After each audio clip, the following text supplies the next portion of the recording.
This is 2 Minutes About Time with Luke Allen and Robert E.G. Black, the podcast that takes a look at the film About Time 2 minutes at a time. I am Richard Curtis, and I hope you enjoy it. And if you don't, well, you can just travel back in time 2 minutes and listen to something else. BBC Radio Shropshire. Now, during lockdown, many people have discovered a variety of different podcasts, haven't they? And frankly, started putting them up because other than chatting with your mates over Zoom, there's not a lot to do other than broadcasting those conversations, I guess. And Luke Allen and Robert Black started a podcast about the Richard Curtis film About Time. Their podcast, 2 Minutes About Time, has been running for most of the summer, and it's about to end, and both of them join me now. Good evening, how are you? I'm good, thanks. I'm good. Thanks for having us on. That's all right. Now, so remind us of the concept. Robert, I explained it before, so do you want to take over this time?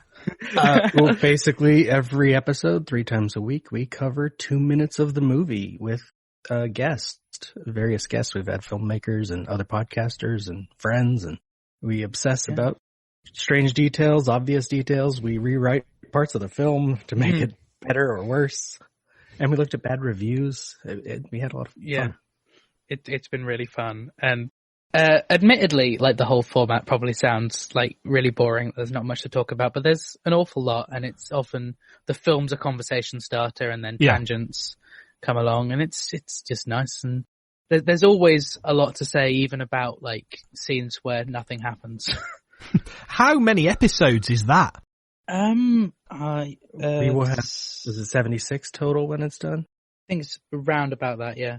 About 76. We've had a couple of bonus episodes, but like for the actual run of the show, about 76.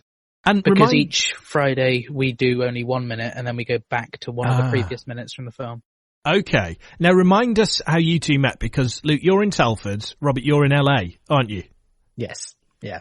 So we met because of Movies by Minutes podcasts. Luke was a podcaster with Please Be Seated, and I had him as a guest on Dave Made a Minute, and then he was on the Room Minute, and we got to talk. We talked about Time a couple times for some reason, and then lockdown happened, and it was like, should we do a show? Okay. Robert, this sounds like it's a full-time job for you. You do loads of these. It takes a lot of time. Yeah, at the moment I have 4 ongoing shows. Yeah, 4. I'm supposed to be helping you edit one of them, and I haven't done it in a while, so whoops. Yeah, you've had exams and things going on at the same time, though, because you're, what, 16? Yeah, well, would have had exams. Yes, quite. Swerved out of that one. Yeah. So at least you've been able to take up most of your time doing this, which I suppose is as productive as it gets for somebody who's dodged a load of exams. Yeah, and hopefully will be helpful in getting me into a job in the film industry at some point. Hopefully people will be like, I see he likes stuff. Maybe I can nudge Richard Curtis a few times and get a runner's job or something. Who knows? Robert, what's your day job? I imagine it's incredibly glamorous, but not everyone in LA is a movie star. No, I am a college professor. Okay. With lockdown, my classes have been online, so you've been dodging exams as well, but setting them rather than doing them. Yes, exactly. So this has been something, I guess, that has been really important as something to do, because so many people in lockdown have kind of been kicking their heels without anything to become absorbed into. But obsessing over a minute at a time of a film is something to channel your energy into, I guess, as much as anything. Yeah. Absolutely. Yeah, I think most of my thoughts and plans over lockdown were around the show. We were recording 2 days a week, and each of those days we were recording 3 episodes. So each week we recorded 2 weeks of the show. And so a lot of stuff was, if I had a free minute, it was looking at clips from About Time. It was analysing it, doing research. I am pretty certain we know the film better than a lot of the filmmakers do now. Has there been anything that you've come across where you've really got stuck into it because you've been picking over it in real detail? Well, Robert likes locations. I obsess about filming locations. So when I can't figure one out, I obsess and come back to it on Google Earth on my phone over and over whenever I have time. But otherwise, no, it's been more about, with this movie, it was a lot of the philosophical stuff, because a little while through our show, I kind of imagine the film as not involving any actual time travel, and it's all a metaphor. And Kind of got stuck on that for a while. Yeah, it was a really sort of fun and interesting look into it, which was not intended by the filmmaker, but it was a good way to sort of look into it that hopefully was enjoyable, because it works. For a time travel rom-com, it works on so many more levels than anyone would expect.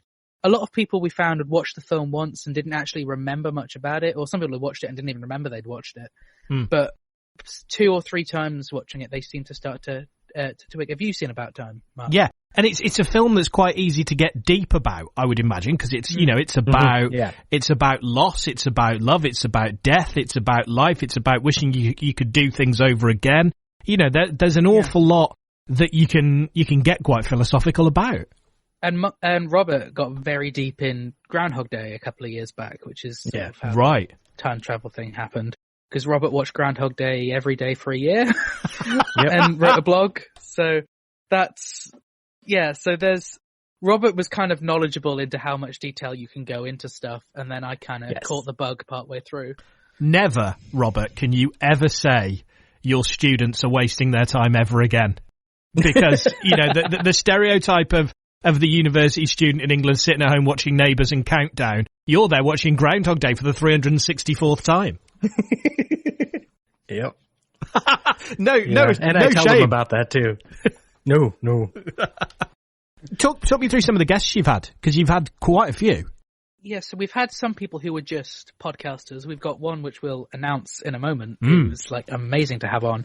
People like Darren Brown came on, which was a bit weird. He shouted us out on Twitter. I think I talked about this last time we recorded with him. And he's a nice guy. He told us a story about having met Rachel McAdams but not knowing who she was, which was a really funny anecdote. Ewan McIntosh from the UK version of The Office, the original version of The Office, came on. He played Big Keith, and he had never seen About Time, and he's the only guest we had on who didn't like the film the minutes we sent him. So it was really funny. And outside of that, we've had people involved in the production of About Time. We've had the production manager, we had the location manager, we've had set decorator, Simon Fisher Becker, who was Dorian and Doctor Who, came on. Just today, we released an episode with Aisling Walsh, who's a BAFTA-winning director who recently made the film Elizabeth is Missing with Glenda Jackson, that's on iPlayer at the moment. And you just message people in lockdown. Not many people have many things to do, so just message them, would you be interested in this? And there have been some really fun stuff and contacts I never would have dreamed of making. But I can now go through my phone contacts and be like, there's Darren Brown's email address, okay? Now, as a film nut, this must be just perfect for you, because I would say you are probably the most successful blagger of people in Shropshire, because the people you get to contribute to all your projects is unbelievable. But as you say, somebody wanting to break into the industry, this is great for now, but it should be brilliant for later. Yeah, hopefully. I think a lot of the contacts I've picked up, I haven't. So sorry if any of them are listening, but I'm hoping that at some point I can message them in a couple of years from now and be like, any chance, do you know anyone who'd get me in here? That's not why I got in contact with them, obviously. The thing about Luke that I wish I had is he has no shame about asking these people to do things. He's like, I have Darren Brown's thing. I'm going to do this. Or Emma Freud, who was script supervisor on the film. He has her contact. He just asks her random questions because he doesn't. I'm like, I wish I was that bold. Throughout the show, I just message Emma. Robert would say a question and we'd be like, so for example, there's a very funny scene in the film where there's a board of all of the people that all the girls Tim had been with and how far he got with each of them. And it's a very odd placing of a photo of Richard Curtis's daughter. And so we messaged Emma Freud about it, and turns out that was, they sent the photo, and I won't go into too much detail on the radio, but essentially they put her in a very odd place in Tim's relationship with her. That was just a complete accident from the props guy who had no idea it was Richard Curtis's daughter whose photo. I love the idea stuff like that they're sitting at home. They're messaging again. They've got more questions because, frankly, this is not one of his more attention-grabbing films. A lot of his films have been analysed to death. I would guess this isn't one of them. No, I don't think so. Well, it has now. Yeah, it has now. Obviously. Probably more than most of the other ones have gone in depth on that. But Love Actually has been talked about a lot. I am doing a show about Love Actually that's coming out soon, but a lot of the stuff we're saying has been said before, and I understand that. A lot, like Four Weddings and stuff. Four Weddings was the most successful British film for a while. So a lot of people have seen, a lot of people have talked about it. About Time kind of slid under the radar, which, considering it's got Donald Gleeson, Rachel McAdams, Bill Nye, Margot Robbie, Tom Hollander, like, doesn't really make sense why it slid under the radar. But a lot of them it got, like, before they hit it famous. But yeah, it's a film that not many people know about. I've started buying copies of it whenever I see it in a charity shop, just so I can give them to people.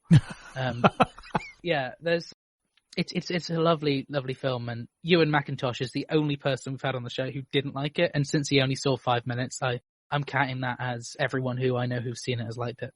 Robert, this is so quintessentially British, or a version of Britain that doesn't really exist. But Luke wants to be Richard Curtis. To an American audience, how does this translate for you? The film? Yeah, and just the whole kind of, I don't know, the whole Curtis back catalogue of this sort of Britishness. Well, I know, as you said, Four Weddings and a Funeral was popular here even, but Richard Curtis is like, I'm not a fan of rom-coms generally myself. And then Richard Curtis rom-coms are like, no, I'll avoid those even more. But this one had that time travel element, which was while I was doing Groundhog Day Project. And so I'm like, I have to go see this movie. And then I loved it because the messaging of the film is all about, like, live each day as if you're living it just for this day and just to enjoy what it itself is. And that hit me more than the genre, more than the director. He described it in interviews as an anti-time travel film. Yeah. Like, it's not sci-fi. It's very much, as he did with Yesterday, when he made Yesterday a couple of years ago. It's the same thing with, this is just a thing that happens in this film. We accept it and allow a story to be told with it. So it's not like a big time travel film. It's a very down-to-earth, personal way of looking at time travel that I don't think has been done before. I mean, I can't imagine Blackadder and things like that ever made it across the pond. Maybe I'm wrong. Blackadder wasn't very big, other than with some very nerdy people. I know.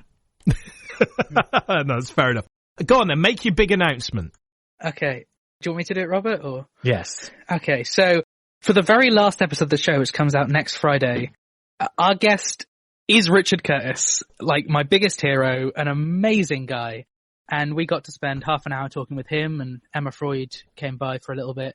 And I'm very, very excited to share this episode. It's been like, ever since I started podcasting I did like a YouTube show probably about 4 or 5 years ago. Like, Richard Curtis has been on the list of people I want to speak to. And the more things I watch of him, the higher and higher he got, until he was at number 1 for a while. And I never believed it was going to happen. I still can't believe it has happened. I love the idea that they're sitting at home, and again, it's back to that. He's messaging us again. Richard, he says he wants you to be on the show. Well, you know, he can't lock us in the basement or murder us over the internet, can he? So if I've only got to dial in on Zoom, maybe I'll do it. That's how I imagine it went. Maybe. And what was he like? He was really, really nice, really down to earth, especially considering like how successful he is. He spoke to us probably in a very similar sort of friend manner to how a lot of the guests we've had on are.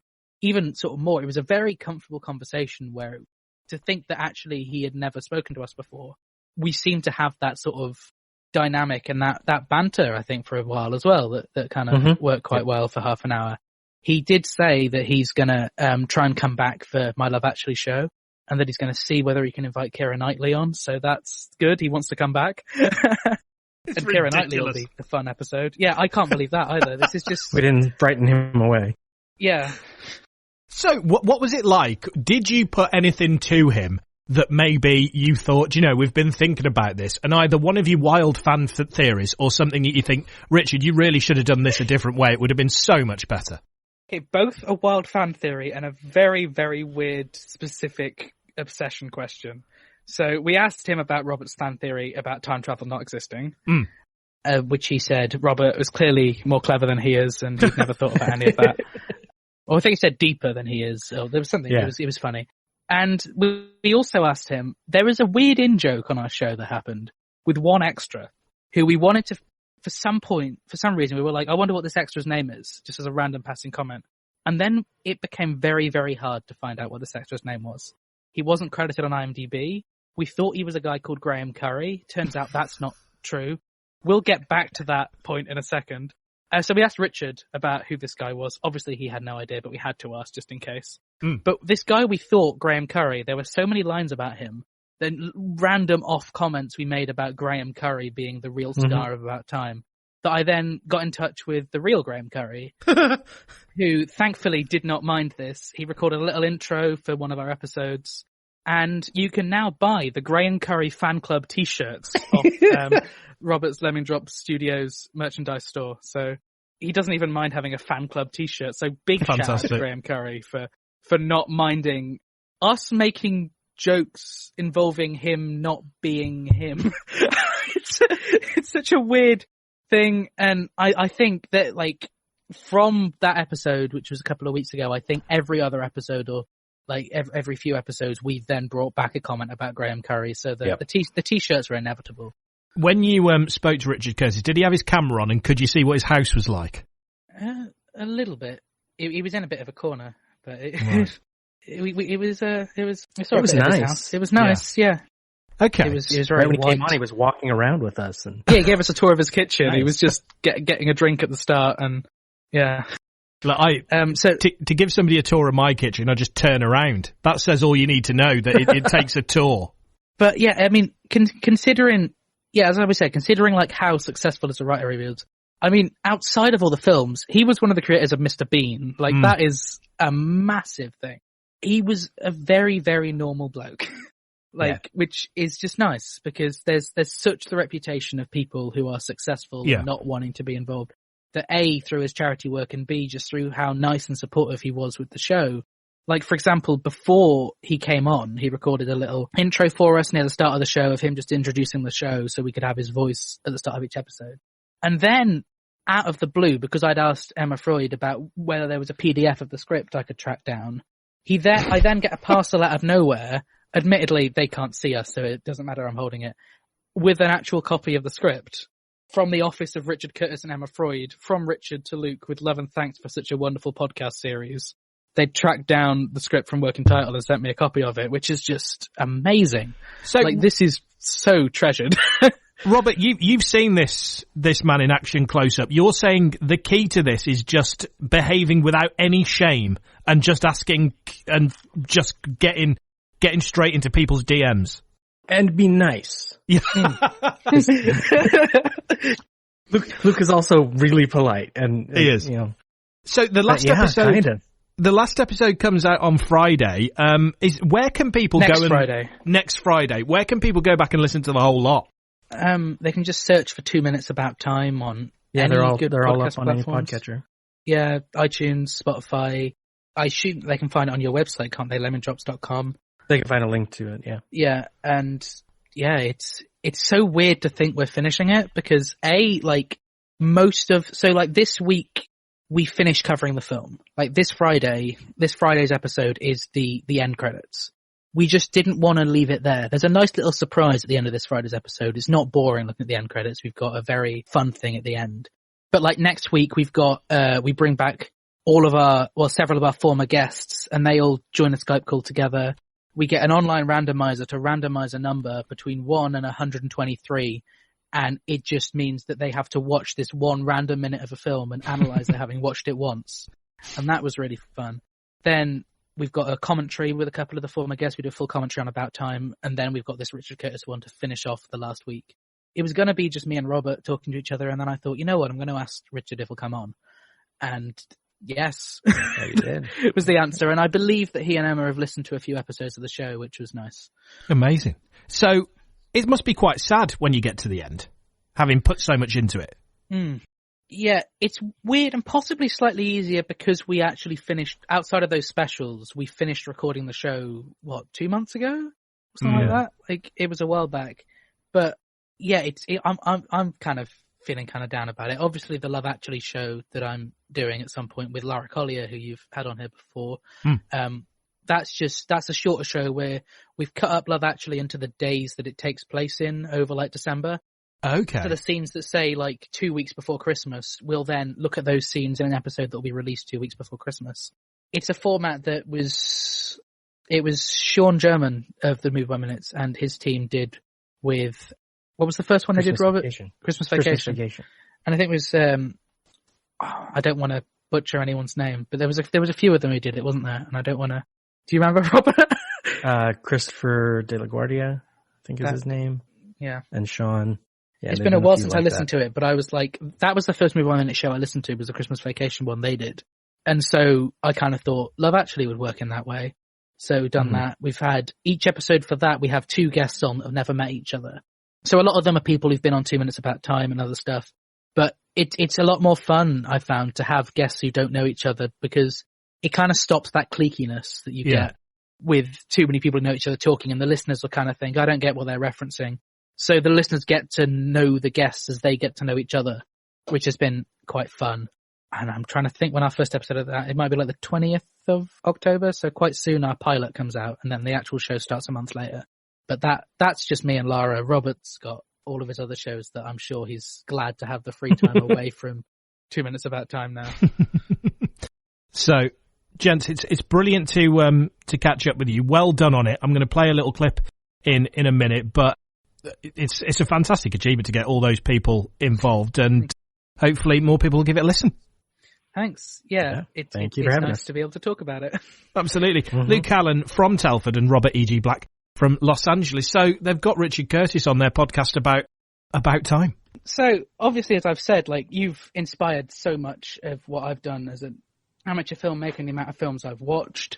And so I would consider you to be sort of an auteur of filmmaking. Would you consider you have a specific style or auteurship with your films, or? Well, I don't know. I don't know that I thought I did, but in the end, you suddenly have to face the fact that you're probably interested in particular subjects, and you probably do it in a particular way. I often think of, painters. I always think every time that Chagall looked at the world, did he genuinely just see, gypsies jumping over houses? He must have known there were other ways of portraying the world.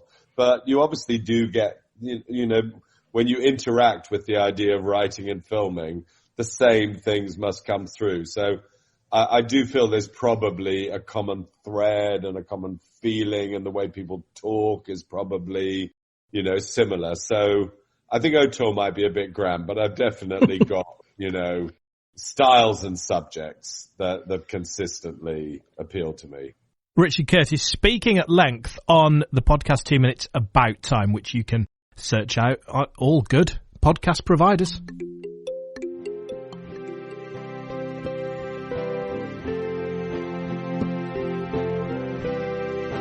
The 2 Minutes About Time theme is performed by Ethan O'Mahony and is a cover of the About Time theme, originally composed by Nick Laird-Close. 2 Minutes About Time is a production of Lemming Drop Studios in association with Bottle O Productions.